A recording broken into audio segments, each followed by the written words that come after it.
Hey guys, Tyler here with Torwick's Guiding Service again. I've got another how-to video for you, but this one's going to be a little bit different than my usual fishing tutorials. I put a lot of hours on my engine. I fish 250 days or more a year, so I accumulate a ton of hours, and maintenance is really important. That's the biggest way to prevent really expensive repairs, blown power heads, stuff like that can cost you a ton.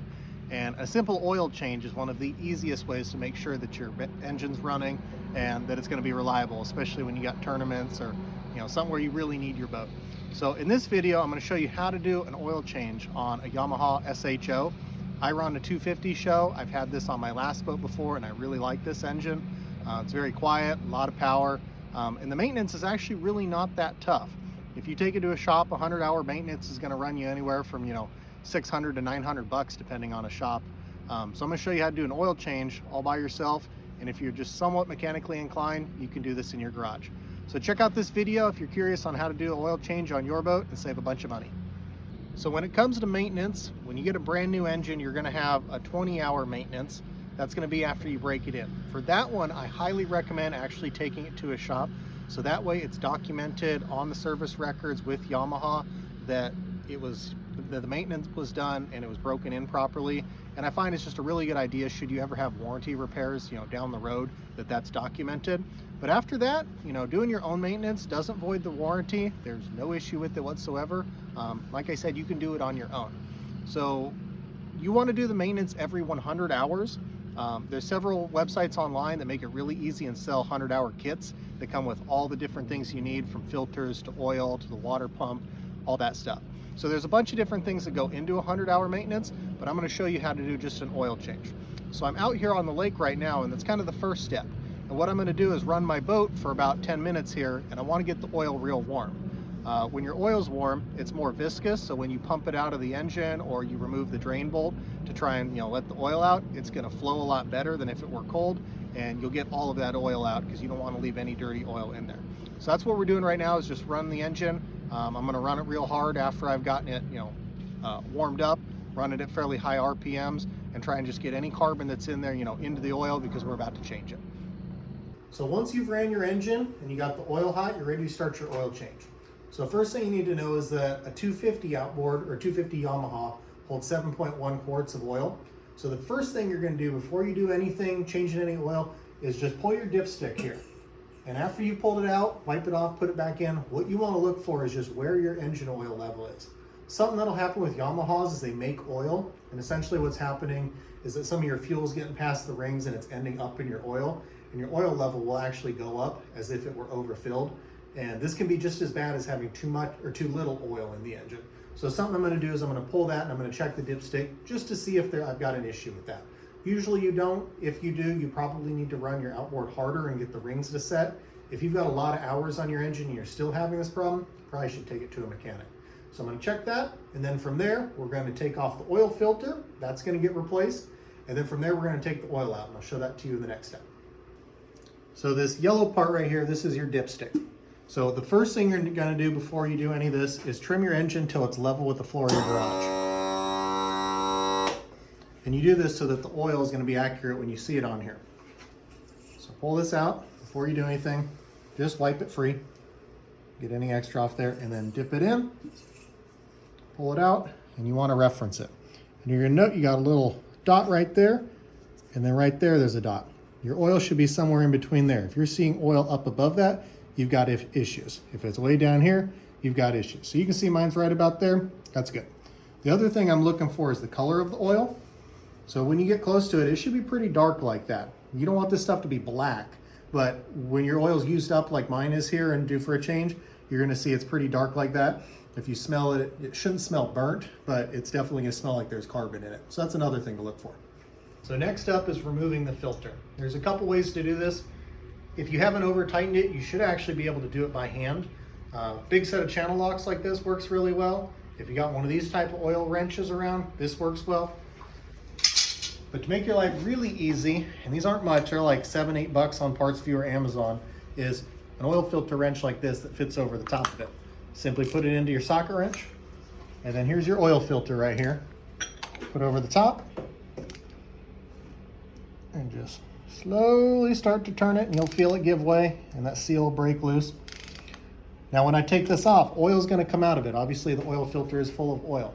So keep a paper towel handy and something to dispose of this and be able to take it to somewhere that they can recycle it. So people always ask me where I buy my parts. Online's honestly the easiest, but I get them from PartsVu. It's PARTSVU.com. I'm not affiliated with them at all, but their prices are really good. They usually have some sort of coupon. But what I like is they give you a 100-hour kit, and it's really simple. You know, one click of a button to your cart and you get everything you need here. So you're going to get 2 gallons. Obviously it uses 7.1 with the filter. So you're going to have some left over, so I definitely recommend saving that. But the 100-hour kit makes it easy. You don't have to sit there reading through your owner's manual and figuring out all the part numbers you're going to need. So check that out. Okay, so I've removed the filter, put that to the side, you know, clean everything, don't get a bunch of oil inside your engine. And from there, come over here. On this side of your engine, right up here, you're going to see an orange plug. You want to unscrew this here, and this is where your oil is going to go in. But in order to take the oil out, you want to remove this to prevent there from being a vacuum. That way the oil comes out really easily. So undo this, just leave it there, but leave it cracked. All right, so when it comes to removing the oil from the engine, there's 2 ways to go about this. The first way that doesn't require any extra tools, but it's a bit more labor intensive and it's a bit more messy, is to remove the drain plug. So in order to do this, this plastic shroud right here, your apron, there's a couple bolts on it, a few there, one up there. You're going to take that off, and then right up here in the engine is going to be your drain bolt. So with a ratchet, you're going to take that bolt out, and just be prepared. As soon as you pull that bolt out, your oil is going to start coming out, and it's going to be under pressure, so it's going to shoot out pretty well. So just be prepared to catch that with an oil pan in order to dispose of that properly. I learned this the hard way. If you look at my garage, that's from like 3 years ago, spilled it everywhere, so don't do that. Instead, what I recommend is get you an oil extractor pump like this, about $100 on Amazon, but it makes life so much easier. So all you do, it comes with this long hose that's going to go down where the dipstick is into the engine's oil pan. Pull your dipstick, clean that off, and then insert the tip right there, and then go all the way down until it stops, and you're now down in the oil pan. Now from here, you're just going to pump this, and you can see the oil starting to come out. So pump this, give it about 10 minutes or so, and as you do this, you want to trim the engine up all the way to the up position, back down, back up, and just kind of get that oil working back and forth so that it goes all into the oil pan and gets extracted, because you want to get every last drop of this out since that dirty oil is no good, and you want to replace it with nice, fresh, clean oil. So the next step, once you've gotten all of the oil out of your engine, is to prep your oil filter. So for this, before you put it on there, what you want to do is add a little bit of oil to the filter so it's not completely dry. And then, if you got a little bit of extra oil here, take this, put it around that rubber O-ring so that it makes a better seal. And now we're going to add this, we're going to tighten this on the engine, and we're going to turn it until it's hand tight. Okay. So once you've filled up your filter with oil, and you've got a little bit of oil on the O-ring to help it seal better, we're simply going to put it back where it came from, threads on clockwise, and you want to go with one quick motion of it back onto the threads in order to avoid spilling any oil.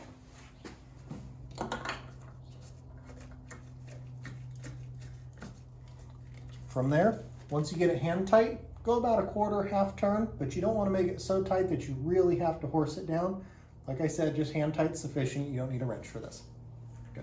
So once your filter is on, you're ready to add new oil to the engine. Right up here where we talked about earlier, simply put your funnel in here and you add 6.8 quarts. And it's real easy. There's a label right here that shows you. With the filter, it's 6.8. Without a filter, 7.1. So we've already filled our filter up with oil, so we're going 6.8 quarts. Obviously you got gallons here, so we're going to put 4 quarts in, then we're going to get our next jug out, and we're going to slowly add oil, and then when we get done, we're going to check our dipstick to make sure that we're at the proper fill level.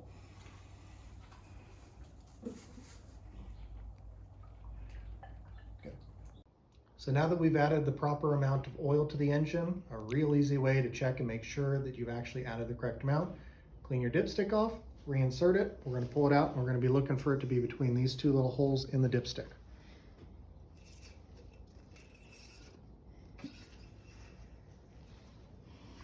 So you can see I'm right there, and obviously a little bit of that oil still in the engine as I've dropped it, or I poured it in from the top, so it's going to take a little time for all of it to get down there. So we're perfect right here. Put that dipstick back in, and we're good to go with the oil change. All you got to do is screw the cap in the top and you're good to go. So I hope this helps you the next time you're working on your boat and you need to do an oil change.